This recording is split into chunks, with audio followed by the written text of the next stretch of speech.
Father in heaven, again we come before you, Lord, asking for wisdom, Father, and for strength, clarity of mind. You know that we have just eaten lunch now and the mind wants to be slow. And I'm up here speaking, but the people that are sitting down, it's harder to keep their minds on the subject. There's so much material. Father, I pray that you might allow us to realize that these prophecies are just for our benefit, to help us to realize how close everything is to the final fulfillment of these prophecies. Be with us now in a special way, Father. Send an angel to be with each one here. Keep us alert. Help us to have an open mind. There are some things that we're going to see here that are strong. Father, help us to realize that this is all documented, that this is not my opinion, that this is not against any particular group or people. This is just the truth as it is in Jesus. Bless us, I pray. In Jesus' name, amen. And we're going to leave it right here. And power was given unto him 40 and 2 months. Hold on. Let me just read this quote and then we'll come back to it. We'll skip it. Let me just read this one quote. In the last days, Satan will appear as an angel of light with great power and heavenly glory and claim to be the Lord of the whole earth. This is still in the future, right? He will declare that the Sabbath has been changed from the seventh to the first day of the week. And as Lord of the first day of the week, he will present the spurious Sabbath as a test of loyalty to him. Then will take place the final fulfillment of the Revelator's prophecy. And she quotes Revelation 13. And they worship the dragon which gave power unto the beast, and they worship the beast, saying, Who is like unto the beast, who is able to make war with him? And there was given unto him a mouth speaking great things and blasphemies, and power was given unto him to continue 40 and 2 months. This is written in 1902.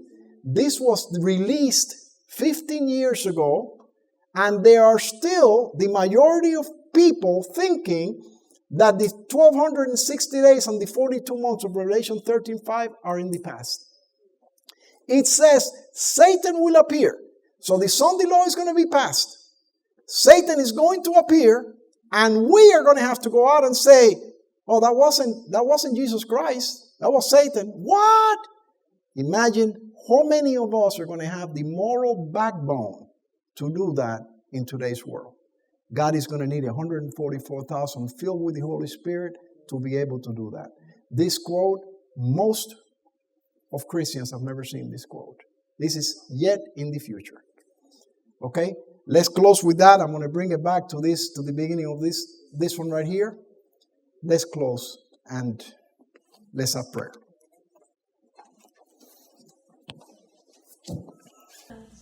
Okay.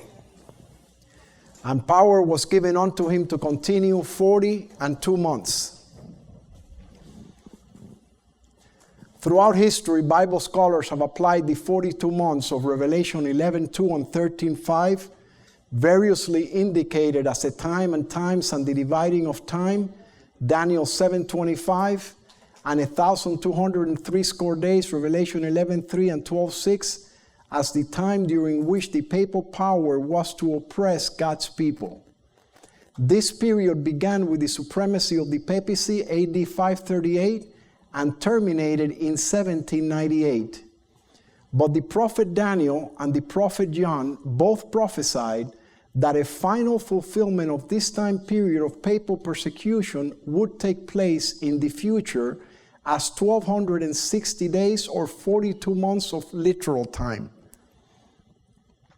And at that time shall Michael stand up, the great prince which standeth for the children of thy people, and there shall be a time of trouble such as never was since there was a nation, even to that same time. And at that time thy people shall be delivered, everyone that shall be written in the book. Daniel 12:1. What did Daniel mean by at that time in verse 1 of chapter 12? To the time when God's people are delivered. After the last end of the indignation in Daniel 8:19. After, even to the time of the end in Daniel 12:4. After, for the words are closed up and sealed till the time of the end, Daniel 12:9. Till the end be, for thou shalt rest and stand in thy lot at the end of the days, Daniel 12:13. The prophet John saw the woman, God's church, persecuted and forced to flee into the wilderness 1,260 days. Revelation 12:6 equals 1,260 years based on the year-day principle previously mentioned, from 538 to 1798.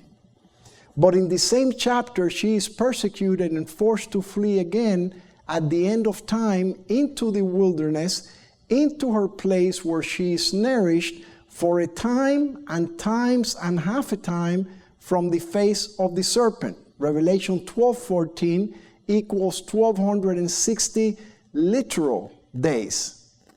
Finally, John the Revelator saw the papacy receive a deadly wound, Revelation 13:3, in 1798.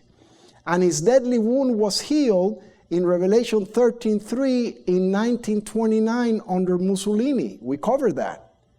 After that, all the world wandered after the beast. So that's happening right now. Revelation 13:3. Then, after all that has happened, then, after the healing of the wound in 1929, power was given unto him to continue 40 and 2 months, Revelation 13:5. Therefore, the papal persecution of God's people must have a final fulfillment after 1929, and it will last 42 months of literal time. That 42 months has to be before 2022, if this study is correct, in my opinion. We saw this quote already, powerful quote. Nobody had seen this quote until 15 years ago. And even then, they don't even publish this anywhere. It's too strong. It's too strong. Notice that after Satan makes his personal appearance, and we have not seen what it's going to be like. We have a quote on that coming up. After that, we are supposed to go and preach the loud cry. And we have to say, that was not Jesus Christ, that was Satan. This is the kind of persecution that's coming. John saw God's church persecuted twice, AD 538 to 1798, from Revelation 12:6.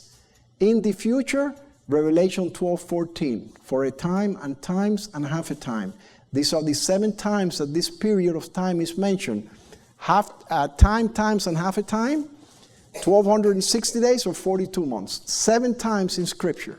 God is telling us, pay attention to this.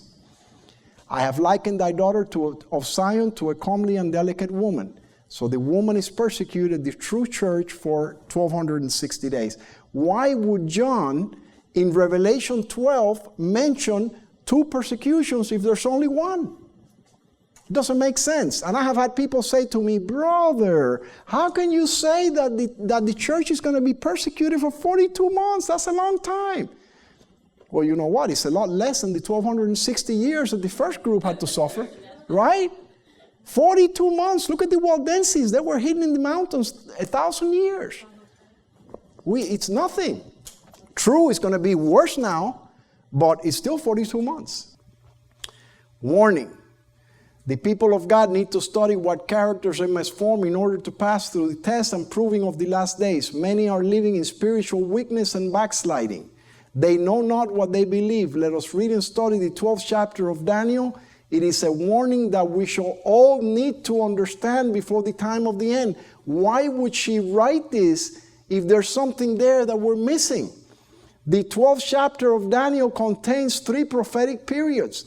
The 1,260 days had a partial fulfillment in the past. The 1,290 and 1335 are yet in the future. That's from Manuscript Releases, Volume 15, July 30th, 1903. The 1,260-day prophetic period.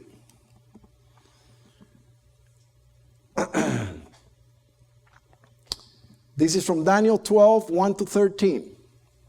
And at that time shall Michael stand up, the great prince which standeth for the children of thy people, and there shall be a time of trouble such as never was since there was a nation. Even to that same time, and at that time that people shall be delivered, everyone that shall be found written in the book.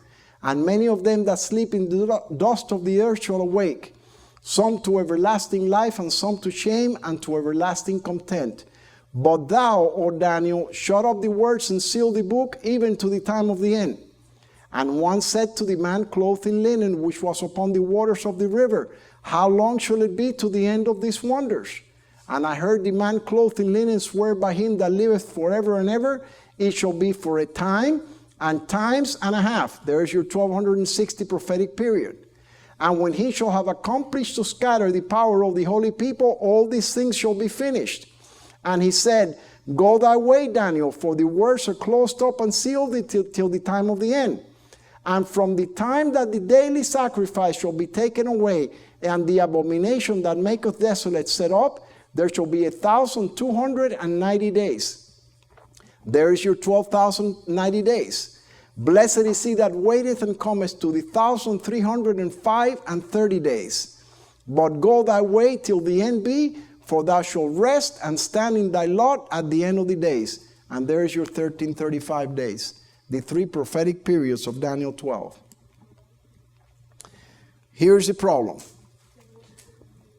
You've got a man's life here. You got a 70-year-old man until Jesus comes, the second coming. This man has had plenty of time to make his decision. Okay? But now you've got a 17-year-old boy right here. And he's got to make his decision in the same time. Is it fair for God to treat the 17-year-old the same as he treated the 70-year-old? It's got to be different. For this last generation, God will put together a test, a simple test. This is my Sabbath. If you obey it, you will make it. If you don't obey it, you will not make it. They're going to go and they're going to check it. Their pastors are going to say, no, it's Sunday. The Bible is going to say it's Saturday. They're going to have to decide. And that will be the great and final test for the people of God. And power was given unto him to continue 42 months. The Sabbath question will be the issue in the great conflict in which all the world will act a part. And power was given unto him to continue 42 months. This entire chapter is a revelation of what will surely take place. And yet people are saying, oh, this is in the past. This entire chapter, talking about the 42 months, Seventh-day Adventist Bible Commentary, Volume 7, page 979. Soon God's people will be tested by fiery trials, and the great proportion of those who now appear to be genuine and true will prove to be base metal. To stand in defense of truth and righteousness when the majority forsake us. To fight the battles of the Lord when champions are few. This will be our test. At this time we must gather warmth from the coldness of others, courage from their cowardice, and loyalty from their treason. Testimonies, Volume 5, page 136. There will come a time when, because of our advocacy of Bible truth, we shall be treated as traitors. Foreign nations will be led to follow the example of the United States. Though she leads out, the same crisis will come upon our people in all parts of the world. Testimonies, Volume 6, 394. A time is coming when the law of God in a special sense is to be made void in our land. The rulers of our nation will, by legislative enactment, enforce the Sunday law, and thus God's people will be brought into great peril. When our nation in its legislative councils shall enact laws to bind the consciences of men in regards to the religious privileges, enforcing Sunday observance and bringing oppressive pressure to bear against those who keep the seventh-day Sabbath, the law of God will, to all intents and purposes, be made void in our land, and national apostasy will be followed by national ruin. Review and Herald, December 18th, 1888. The moment that we have the Sunday law, this nation will be broke financially. And that's when the great horn on Daniel 8, remember, that's when it was broken. That's when it happens. After, in my opinion, After we go to war with Iran, Iraq, and Syria, the whole world will applaud us. We will have power to enact the Sunday law. We will enforce the universal Sunday law. And at that moment, we go broke. It is time for thee to work, O Lord, for they have made void thy law. Psalms 119, 126. Roman Catholics' principles will be taken under the care and protection of the state. This national apostasy will speedily be followed by national ruin. So it won't be followed. It will come very quickly as soon as it happens. Review and Herald, June 15th, 1897. Said the angel, this nation will yet be humbled into the dust. Testimonies, Volume 1, page 258. This is coming. I know we don't want to hear it, but this is coming. The scenes to be enacted in our world are not yet even dreamed of. Those who are making an effort to change the Constitution and secure a law enforcing Sunday observance little realize what will be the result. A crisis is just upon us. Testimonies, Volume 5, page 753. A time is coming when they're going to push for a constitutional amendment.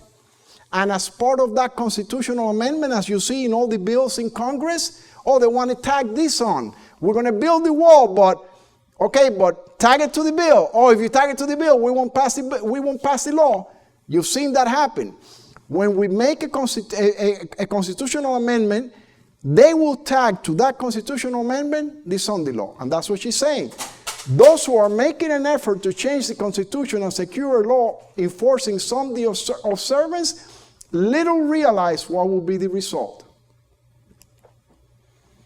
President Bush endorsed a constitutional amendment Tuesday that would restrict marriage to two people of the opposite sex, but leave open the possibility that states could allow civil unions. 2004.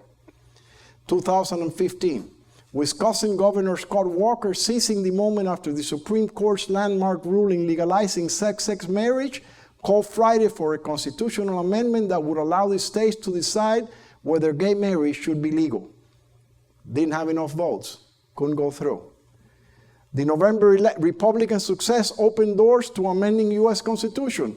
The November election put Republicans in full control of a record number of state legislatures around the country, a level of power that gives the party an unprecedented opportunity, changed the U.S. Constitution. This is in December of this year, and this is in February of this year. Arkansas Senator wants constitutional amendment, has filed a bill claiming to define marriage as a union between man and a woman in the U.S. Constitution. It may come for gay marriage, but they're going to tag to that the Sunday law. 1335 prophetic period. The 1843 chart, used by Miller in 1844. The 1850 Adventist prophetic chart, designed by James and Ellen White in 1850. In a moment, we will look at both of these charts, which can be obtained from the Ellen G. White estate for $5 and $10 respectively. I don't know how many of you have seen these charts. I have some. I didn't bring them, but I do have some. We will look at them here. Miller used the chart. You're familiar with the chart. We're going to see it. To preach and preach and preach. In that chart, he had 3 or 4 things that were totally wrong. 7 years pass, and in 1850, Ellen White has a vision, make another chart. And the things that he had wrong, she takes out of the chart. We're going to see that. William Miller used the 1290 and the 1335 days to arrive at the year 1843, thus erroneously concluding that the 1335 days terminated in 1843. In the 1850 Adventist prophetic chart, you will not see mentioned the 1290, the 1335, Daniel 12:11, Daniel 12:12, or Daniel 12:13. I have seen that the 1843 chart was directed by the hand of the Lord and that it should not be altered, that the figures were as he wanted them, that his hand was over and hid a mistake in some of the figures so that none could see it until his hand was removed. Early Writings, page 74. I saw that God was in the publishment of the chart by Brother Nichols. I saw that there was a prophecy of this chart in the Bible. Manuscript Releases, Volume 13, page 359.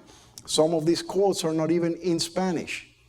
On our return to Brother Nichols, the Lord gave me a vision and showed me that the truth must be made plain upon tables. Work on the new chart was begun at once. A chronological chart of the visions of Daniel and John, calculated to illustrate clearly the present truth. The 1843 chart was wrong. She was told to create a new chart in 1850. Not only did Mrs. White agree with the chart, but she also had to correct a certain Brother Hewitt regarding his error in preaching that the 1335 days were ended. If you go anywhere today and you say that the 1335 days are in the future, people look at you like you're from Mars. The 1335 days are in the future. You're going to see it now. Brother Hewitt from Dead River was there. We told him of some of his errors. This is Ellen White. We told him of some of his errors in the past, that the 1335 days were ended, and numerous errors of his. It had but little effect. His darkness was felt upon the meeting, and it dragged.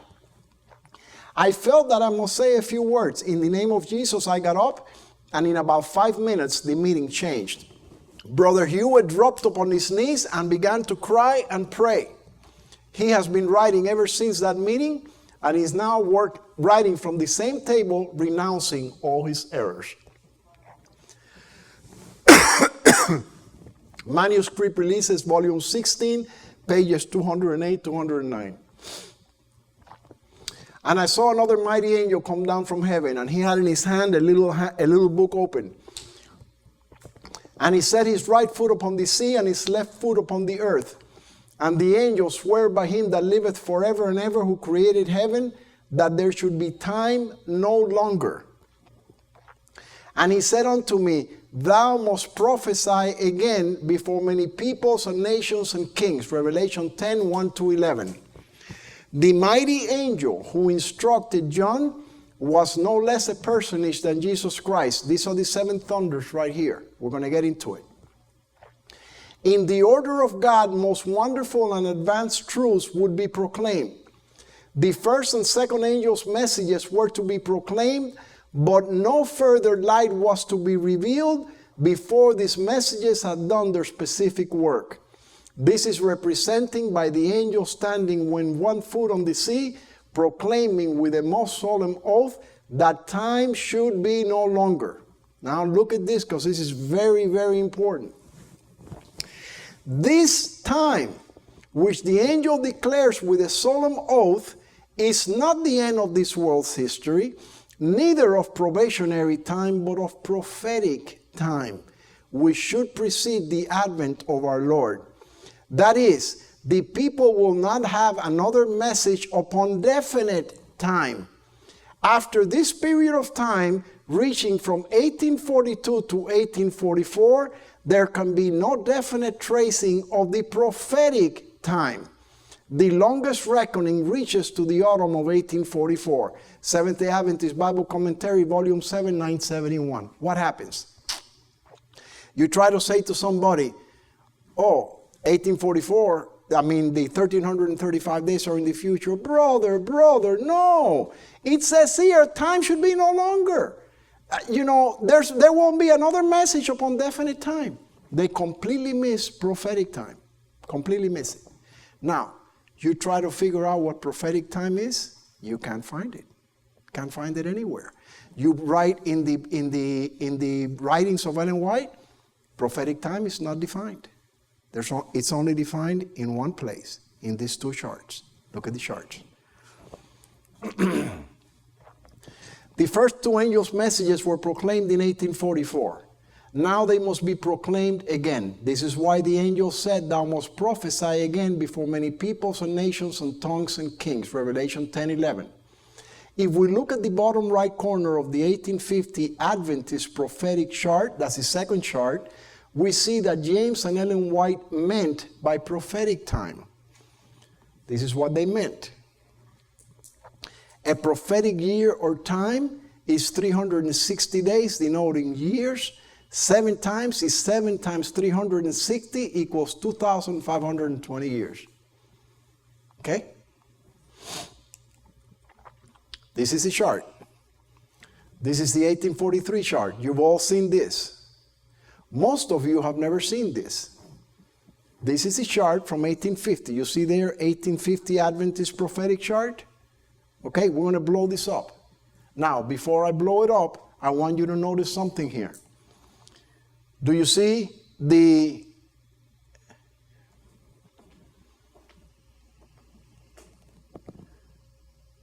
well, you don't see it, but you'll see it.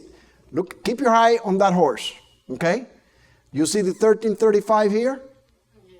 Okay, keep your eye on that horse because we're going to take a shot at this right here. Keep your eye on that horse. And you're going to see that in this part of the chart, none of this information is there. 1850 Adventist prophetic chart. This is right on the chart. 1995 reproduction by the Department of Archives and Special Collections, Memorial Library, Loma Linda University. You can order this chart, $5. Considered the first Seventh-day Adventist prophetic chart. The other chart was used by the Millerites. This is the first Seventh-day Adventist prophetic chart. Otis Nichols, an Adventist lithographer from Dorchester, Massachusetts, printed 300 copies. The original is 44 inches tall by 31 inches wide. The hand-colored version, which is represented here, was offered for $2 in January 1851. That would cost $61 today.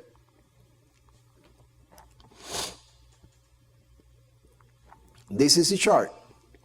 Here you see 1843. Here you see bottom right corner. Keep your eye on that. Now there's the bottom right corner. Do you see here, taking away of the daily, Daniel 12:11? Miller used Daniel 12:11 to arrive erroneously at 1843. Do you see here Daniel 12:12? Do you see here Daniel 12:13 for the 1335 days? Look here. The 1290 years, Daniel 12:11, commencing 508 at the taking away of the daily sacrifice, terminate in 798. That's an error that they have in the chart, not me. From which period 45 years complete the 1335 years. That's why Brother Hewitt was preaching that the 1335 days were in the past. He had never seen the other chart until Ellen White got there that day. When Daniel is to stand in his slot at the end of the days. The 1335 from taking away of the daily 508 and the 45 from close of 1290 terminate together in 1843.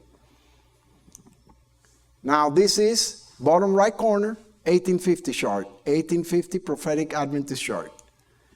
And there it is, bottom right corner. Explanation of the time, do you see that? Okay, a prophetic year or time, do you see that? Those of you that are close up to the screen, we're going to blow that up now. A prophetic year or time is 360 days denoting years. Prophetic time is 1 day for a year. There's no more prophetic time. It ended in 1844. So if the same prophet is telling you the prophetic periods of Daniel extend to the very eve of the great indignation, then the time in those prophetic periods has to be literal time. Does that make sense? Time times and a half is 3.5 times 360 equals 1260 years. A prophetic month is 30 days, 30 years. 42 months is 42 times 30, 1260 years. A prophetic day denotes 1 year, 1 hour, and 15 days. Nowhere here do you see anything about Daniel 12, 10, 11, 12, or 13. It's not there. She knew that it was not fulfilled. This is why she said the 12th chapter of Daniel includes a warning that we must all understand before the time of the end. Okay? Note that all the references to the 1290, 1335, Daniel 12:11, 12:12, and Daniel 12:13 have been deleted. The daily taken away, Daniel 11:31. She puts it at 5:08. Papacy set up, 5:38. James and Ellen White inserted Daniel 11:31 instead of 12:11, as Miller inserted Daniel 11:31 as the reference for the daily instead of Daniel 12:11 used by Miller, thus correctly teaching that the daily in Daniel 11:31 was taken away in the past, and the daily in Daniel 12:12 will be taken away in the future. Okay?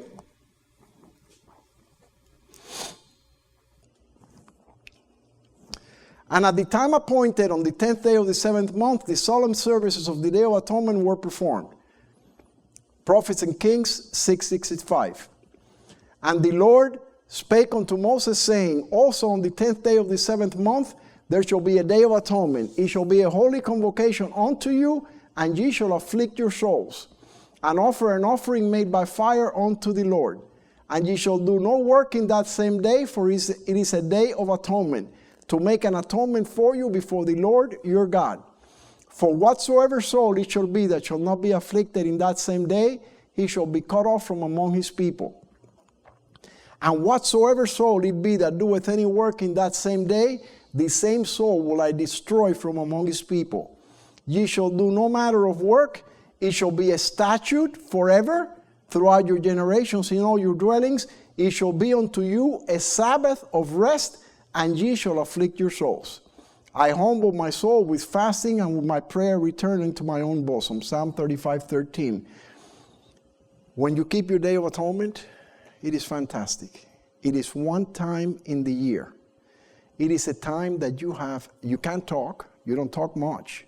Because if you talk and you're fasting, completely fasting, you get very weak. So it's a time when you search your heart, when you say, Lord, I have got to get sin out of my heart. Lord, I have got to overcome here. I'm still fighting with this. And it's a time that you just float with the Lord. It's fantastic. So the death decree is going to be pronounced. They're going to kill God's people, authorized for the death decree to take effect on such and such a day. It'll be on the Day of Atonement. They don't know that, but it'll happen on the Day of Atonement. That very day, we're frightened. We see that there's no hope for deliverance. Lord, where are you? We're completely surrounded. These people are going to kill us tomorrow. And on that very day, boom, the Lord delivers his people. The Day of Atonement referred to in scriptures as the fast is the only mandatory fast day of the year. Now, when much time was spent and when sailing was now dangerous, because the fast was now already past. We have read that a bunch of times. We never had any idea what the fast was. Acts 27, 9 and 10. Therefore, go down and read the roll upon the fasting day, Jeremiah 36:6. As the time appointed in the death decree draws near, God's people will be suffering great mental anguish and will be fasting and praying as the Day of Atonement commences. The wicked will be all around them. Every appearance will seem against them. Then, on the last night before the death decree goes into effect, they are delivered by the voice of God. This is a commentary by Ellen White. As the time appointed in the decree draws near, the people will conspire to root out the hated sect. It will be determined to strike in one night a decisive blow. The people of God still plead for divine protection, while companies of armed men are preparing for the work of death. It is now, in the hour of utmost extremity, that the God of Israel will interpose for the deliverance of his chosen. And the Lord shall cause his glorious voice to be heard with the indignation of his anger and with the flame of a devouring fire, with scattering and tempest and hailstones. Great Controversy 635 and 636. We need to study another deliverance that took place in the past and learn from it, because history will be repeated. Jesus was crucified in the midst of the week in AD 31. Cestius Gallus, the legate of Syria, took command of Judea, and in the autumn of AD 66 marched against Jerusalem. In AD 69, Titus, Vespasian's son, took over the command of the army and immediately made preparations to capture Jerusalem. Josephus claims that more than 1 million Jews lost their lives during the siege of Jerusalem. Bible Dictionary, pages 579, 580. The spring of AD 66 was the midst of the week of the sabbatical year that ended in AD 69.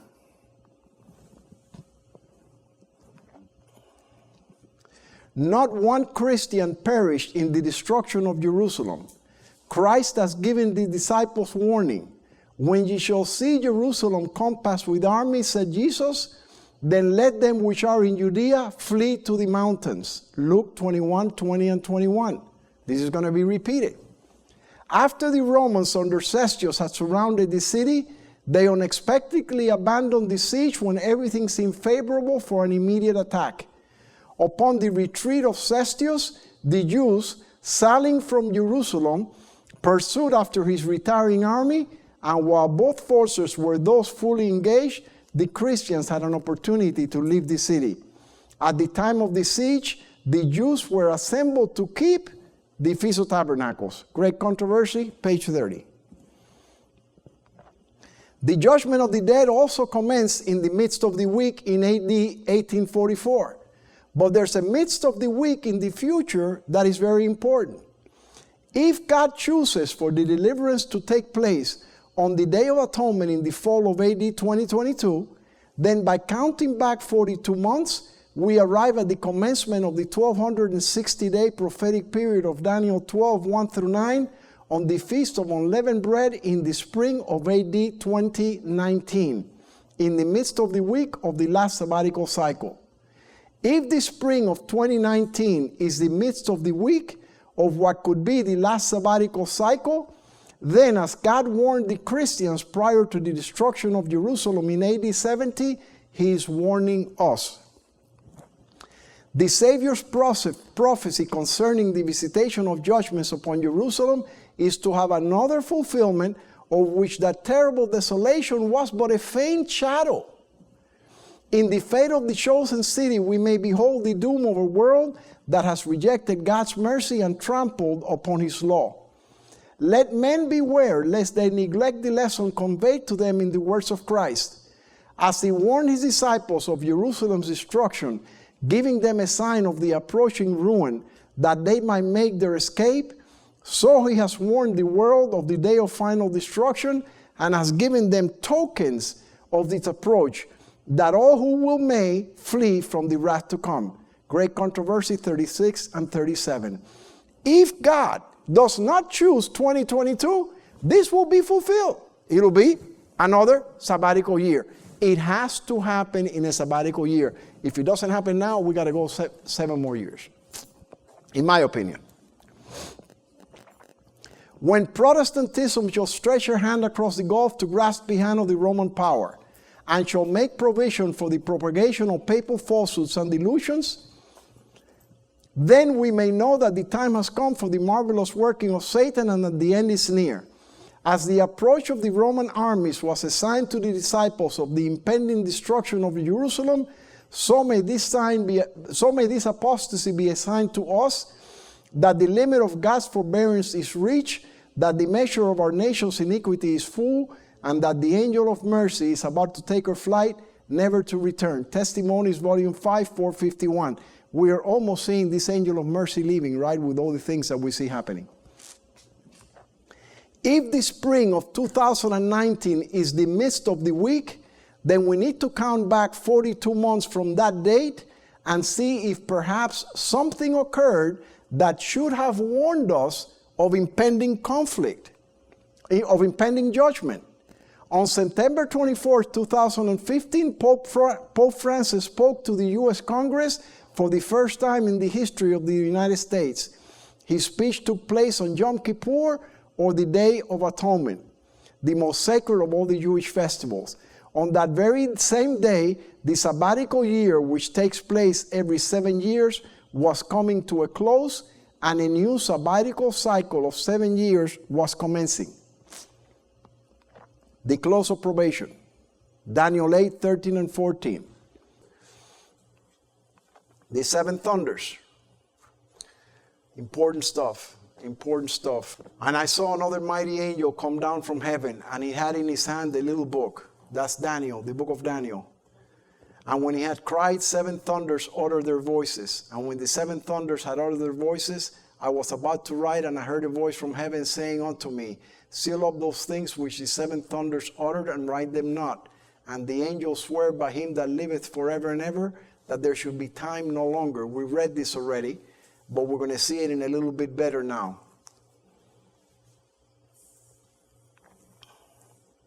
The seven trumpets of Revelation 10 and the three prophetic periods of Daniel 12 deal with the final moments of Earth's history. The mighty angel who instructed John was no less a personage than Jesus Christ. After these seven thunders utter their voices, the injunction comes to John as to Daniel in regard to the little book. Seal up those things which the seven thunders uttered. These relate to future events which will be disclosed in their order. Daniel shall stand in his lot at the end of the days. John sees the little book unsealed. Then Daniel's prophecies have their proper place in the first, second, and third angels' messages to be given to the world. The unsealing of the little book was the message in relation to time. John heard the mysteries which the thunders uttered, but he was commanded not to write them. The special light given to John, which was expressed in the seven thunders, was a delineation of events which would transpire under the first and second angel's message. It was not best for the people to know these things, for their faith must necessarily be tested. In the order of God, most wonderful and advanced truth would be proclaimed. The first and second angel messages were to be proclaimed, but no further light was to be revealed before these messages had done their specific work. This is represented by the angel standing with one foot on the sea, proclaiming with a most solemn oath that time should be no longer. This time which the angel declares is not the end of this world's history, but a prophetic time. We saw that earlier. This is a chart, very important. National Sunday law in America, the 1335 days commence, and you go all the way over here until we are delivered at the voice of God on the feast of the Day of Atonement.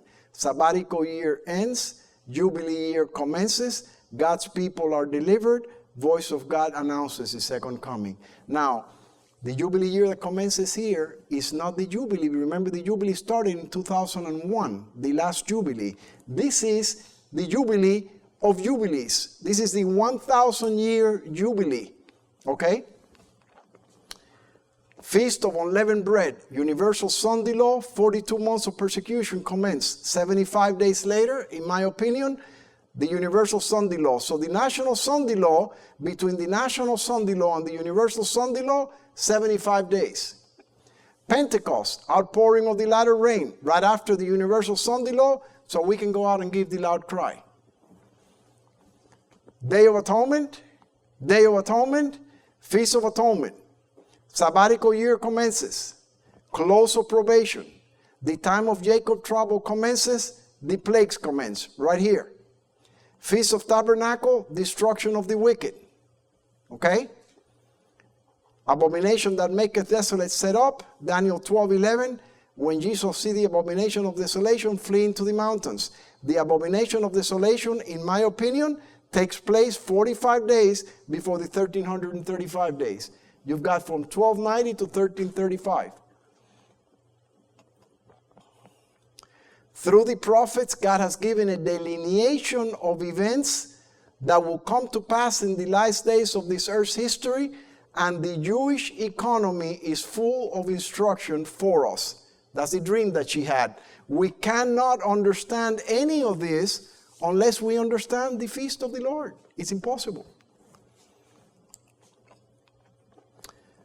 If it were possible, they shall deceive the very elect.